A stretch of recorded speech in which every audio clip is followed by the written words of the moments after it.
Hey guys, it is Hannah from Communication Wise, and today I am going to talk about the 2 layers of self-control that we can be aware of and execute, and how to prevent getting drained. And so I'm going to start with what one of my clients told me recently. She said one of the best advices you ever gave me was to do nothing at all. And that made me think about the following. When we feel that we are getting angry or getting upset or getting really sad, we almost want to get that energy out, right? We almost want to act on it and tell them how it is and tell them how, we think it is. But the best thing to do at that moment is to do nothing at all. Just stop. And this can be in the middle of a sentence, and this can be in the middle of the night, stop your thoughts. It can be in the middle of the ocean, wherever you are. Just stop. And so that will give you time to breathe, time to get, a hold of, that feeling of like negative energy or like a lethargic feeling. And so when you are feeling lethargic, it is not too hard to do nothing. But when you're feeling angry, it is. And that's why anger is one of my favorites. I'm not going to say favorite, but like most intriguing emotions.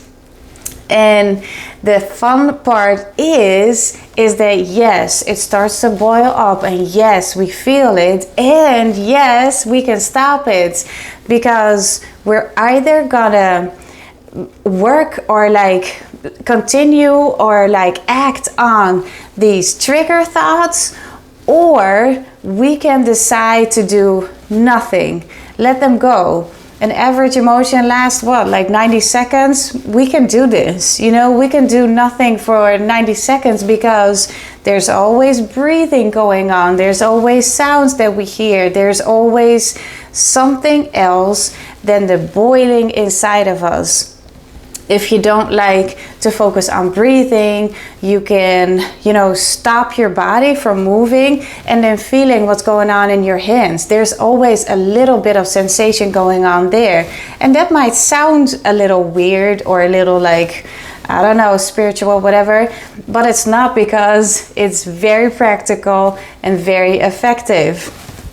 And so that's my first layer of self-control. Stop when you feel that boiling inside. Stop when you feel, upset or sadness feelings coming up. Just stop, because when you act on it, this is why anger is also one of my favorite or most intriguing emotions. When you do act on it, good luck cleaning everything up that you damaged relationship, broken things, and just a lot of spent energy that, is going nowhere, because the satisfaction of letting out your anger is super short term. Nobody thinks about long-term effects when they are angry. Nobody thinks about their own well-being in the longer term when they're angry. And nobody, obviously, thinks about the other person when they are angry. So it's not worth it. Stop it. Stop altogether. Do nothing. And then the second layer of self-control has been extremely helpful for myself, because I help people de-escalate. I help people calm down. But what I used to do was, observing them, feeling empathy and sympathy, and it would also, while they were feeling better, it would also drain me. So when you, in, just daily life, it doesn't have to be professional career or anything, can just be daily life. When you're dealing with somebody who, wants your help or clearly needs your help, and you are the calm person and they are the angry person, there's a couple things you can do, and I wrote them down. It is being aware of where you are emotionally, because that is creating that awareness. How am I feeling while I am, helping this other person? The second one is being prepared beforehand and taking breaths during this, session of de-escalating or calming down, or, helping this other person. And that helps you to detach. Just like when you are angry, you need to work on it by stopping everything and focusing on your breathing. That same works for when you're dealing with an angry person. And then the other thing is practicing better listening skills, because you might think, why are they still angry? Why are they still talking about this? Get over it, be done with this already. And that's just not realistic, because they're still angry and you see it. So practicing better listening skills helps preventing you and me from getting frustrated. They are where they are, and one of my mentors always said, meet them where they're at. And that's so true. They are where they are. And if they don't want your help, they don't want your help, and that's where they are. But if they keep, reaching out for you, that is also where they are. And they're not immediately changing or improving or bettering themselves. That's just where they are. So it's not having your own agenda. It's really meet them where they're at.